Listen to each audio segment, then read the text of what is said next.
Selamat berjumpa kembali dalam program Sound Doctrine. Saya Pendeta Wanda Dumais dari Sydney, Australia, menyampaikan program ini. Maranatha, Tuhan Yesus segera datang. Saudara yang dikasihi Tuhan, hari ini saya ingin menjelaskan mengenai ayat yang terdapat di dalam Roma 16 ayat 18. Saya bacakan ayat ini, sebab orang-orang yang demikian tidak melayani Kristus Tuhan kita, tetapi melayani perut mereka sendiri, dan dengan kata-kata mereka yang muluk-muluk dan bahasa mereka yang manis, mereka menipu orang-orang yang tulus hatinya. Ayat yang sama ada di dalam Filipi 3 ayat 19. Saya bacakan ayat ini. Kesudahan mereka ialah kebinasaan, Tuhan mereka ialah perut mereka, kemuliaan mereka ialah aib mereka, pikiran mereka semata-mata tertuju kepada perkara-perkara duniawi. Nah, saudara yang dikasihi Tuhan, Rasul Paulus memberikan peringatan kepada kita agar menjauhi orang-orang atau pengajar-pengajar atau hamba-hamba Tuhan yang melayani dengan tipe ini.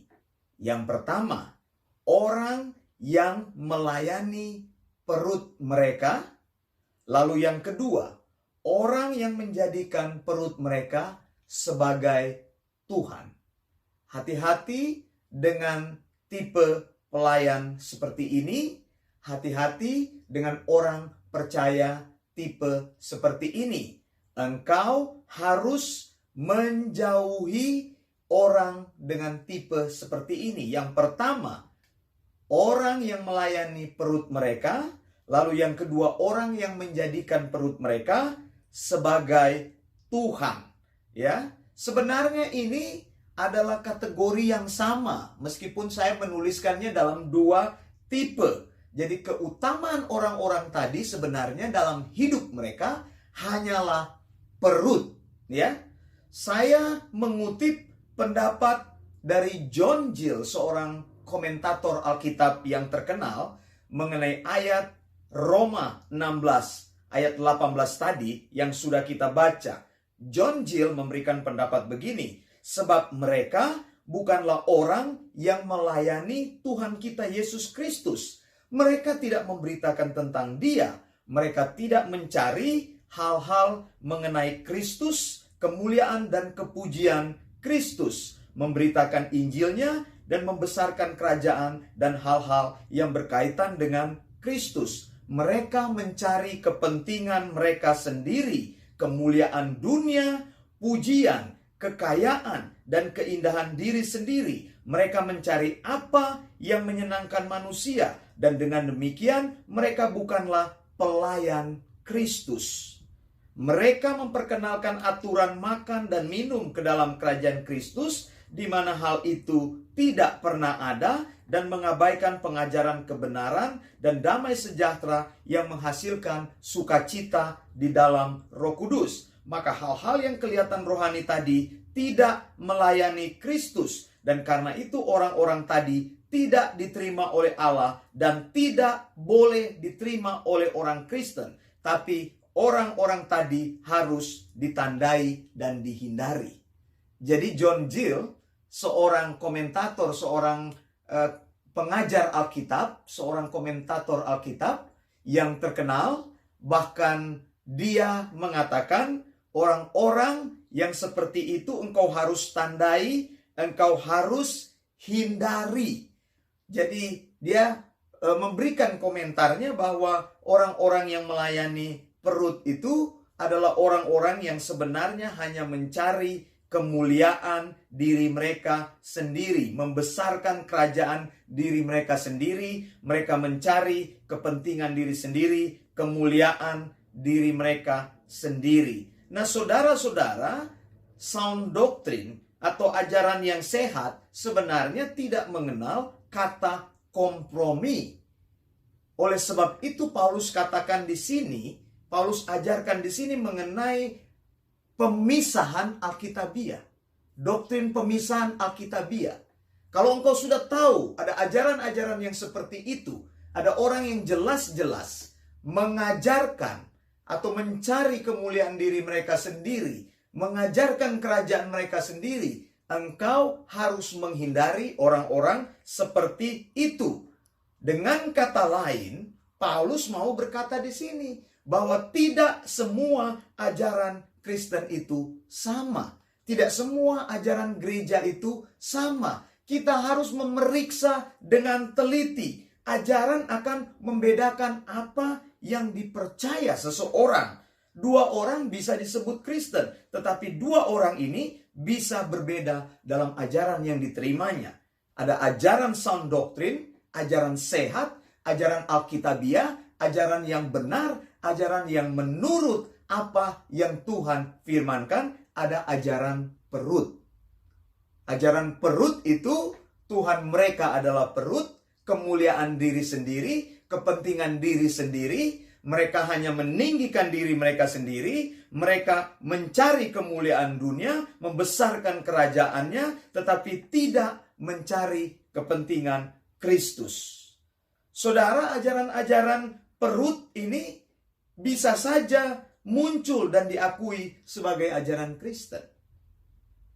Tetapi kita harus teliti memperhatikannya. Jadi engkau harus periksa apa ajaran yang engkau dengar. Apakah ajaran itu sehat atau ajaran itu ajaran perut? Saya beritahu ajaran perut itu. Ajaran perut itu memberitakan Kristus tetapi dibungkus dengan kepentingan diri sendiri. Saya sudah menyampaikan mengenai discounted Injil. Saya sudah menyampaikan tentang sugar coat gospel. Jadi Injil gula-gula, Injil yang dibungkus di luar, Injil yang seolah-olah kelihatan atau terasa manis, ya. Ajaran ini dibungkus untuk kepentingan diri sendiri, supaya orang memuliakan dia, supaya orang memuja dan memuji dia, supaya kemuliaan dan kekayaan dunia dimilikinya.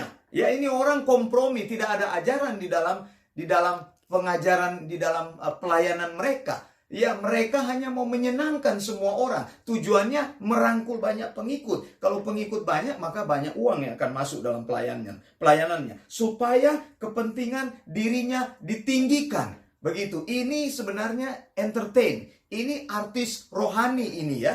Ini diva rohani. Orang-orang ini pamornya besar sekali. Mereka seolah-olah memberitakan Injil, tetapi tidak ada isi Injil di dalam pemberitaannya. Engkau harus berhati-hati. Tujuannya hanya mengejar rating. Tujuannya hanya mengejar kepopulerannya. Tapi dia tidak pernah memberitakan seluruh maksud Allah. Lalu supaya manusia disenangkan, saudara. Jadi ajaran ini, ajaran perut ini kelihatan meninggikan Kristus. Tetapi sebenarnya mereka melayani Tuhan untuk kepentingan mencari keuntungan dari memberitakan tentang Kristus. Jadi pemberitaan Injil itu dipakai untuk meraup keuntungan. Memberitakan Injil dipakai untuk mencari uang sebanyak-banyaknya. Memberitakan Injil adalah alamat uang, kekayaan, dan kemakmuran. Menurut Paulus, dalam Roma 16 ayat 18, saya bacakan lagi, sebab orang-orang demikian tidak melayani Kristus Tuhan kita, tetapi melayani perut mereka sendiri. Dan dengan kata-kata mereka yang muluk-muluk dan bahasa mereka yang manis, mereka menipu orang-orang yang tulus hatinya. Jadi Paulus mau berkata, orang-orang ini kelihatan melayani Kristus, tetapi sebenarnya tidak. Mereka melayani perut, yaitu untuk kepentingan jasmani semata-mata. Kata-kata mereka muluk-muluk, sedap didengar, bahasa mereka manis untuk menyenangkan semua orang. Mereka sebenarnya itu penipu. Banyak orang tulus yang rindu untuk belajar firman, tetapi ditarik pada ajaran perut ini. Tujuan ajaran perut ini adalah, satu, diri sendiri. Kedua, uang. Ketiga, kepentingan sesaat. Keempat, untuk dipuji, disembah supaya populer. Nomor 5, menarik pengikut atau jemaat yang banyak. Jadi hati-hati saudara. Ya, gereja itu tidak ditentukan banyaknya jemaat. Gereja tidak ditentukan populernya pendetanya. Gereja tidak ditentukan mewahnya gedungnya. Gereja tidak ditentukan oleh nyamannya tempat berbakti. Tetapi gereja ditentukan oleh sehatnya ajaran yang diajarkan di tempat itu. Apakah pendetanya, apakah hamba Tuhannya memberitakan seluruh maksud Allah dan tidak pernah lalai untuk mengajarkan seluruh maksud Allah kepada jemaatnya. Jadi hati-hati di sini, ajaran perut itu memberitakan tentang Kristus, tetapi Kristus yang dibungkus sedemikian rupa dengan kata-kata mulus dan bahasa manis supaya orang tertarik. Ajaran perut menjadikan perut sebagai Tuhan mereka. Itu sebabnya sebenarnya tidak ada ajaran yang disampaikan, melainkan hanya kata-kata motivasi semata. Karena Kristus tidak pernah ditinggikan. Kedengarannya mereka memberitakan tentang Kristus. Padahal faktanya tidak. Kepada murid-murid sound doctrine, saya menasihatkan agar berhati-hati bila bertemu dengan pengajar-pengajar seperti ini. Ciri-ciri pengajar perut. 1.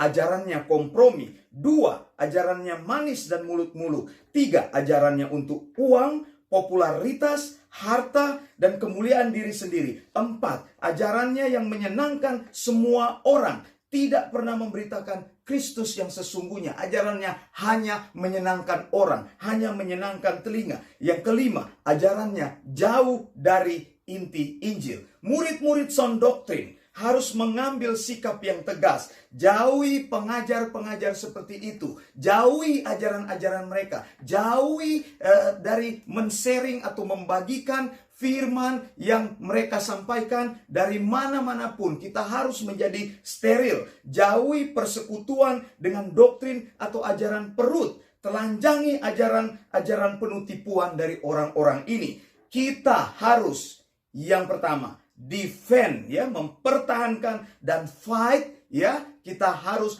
fight, harus betul-betul berjuang. Kita betul-betul berperang untuk ajaran yang sehat, serta mengekspos semua kesesatan-kesesatan yang dihasilkan dari ajaran perut. Semua ajaran yang tidak memuliakan Kristus. Sekali lagi, kita harus defend, kita harus fight, kita harus expose semua ajaran yang tidak memuliakan akan Kristus. Kita harus sampaikan saja, beritakan saja, hanya share saja ajaran yang sehat, ajaran yang alkitabiah, ajaran yang benar, ajaran yang steril, ajaran yang benar-benar dari Tuhan, yang dieksegesis dari Kejadian sampai Wahyu. Jadi seluruh maksud Allah kita sampaikan, mengeksegesis, menarik keluar semua arti ayat Alkitab dan mengajarkannya dengan tepat. Saudara, ajaran perut, pengajar-pengajar perut, mereka banyak di sekitar kita. Tujuan kita agar wibawa firman Allah ditegakkan. Mimbar gereja harus menjadi mimbar yang bebas dari pengajaran-pengajaran yang error, pengajaran yang tidak sehat, pengajaran yang salah, pengajaran yang sesat, tipu-tipu, ajaran perut, ajaran yang tidak memuliakan Tuhan, ajaran yang hanya meninggikan diri sendiri, ajaran yang hanya membangun popularitas, ajaran yang hanya mencari uang, ajaran yang hanya menarik sebanyak-banyaknya pengikut, ajaran yang jauh dari inti Injil, ajaran yang kompromi, ajaran yang manis dan muluk-muluk, ajaran yang menyenangkan semua orang dan tidak pernah memberitakan Kristus yang sesungguhnya. Ya saudara, berhati-hati, kita harus berdiri teguh, pisahkan diri kita dari hal itu. Hanya sound doktrin, hanya ajaran yang sehat yang menjadi jawaban. Karena itu, saya mau berkata kepada saudara, apabila engkau mentaati nasihat dari Paulus, maka engkau mendengarkan apa yang firman Allah sampaikan. Allah berbicara melalui Paulus. Kita percaya bahwa Allah memakai Paulus untuk menyampaikan theopneustos, yaitu menyampaikan nafas Allah sendiri, diri Allah sendiri melalui firman-Nya. Saya Pendeta Wanda Dumais dari Sydney, Australia. Maranatha, Tuhan Yesus akan segera datang. Blessings.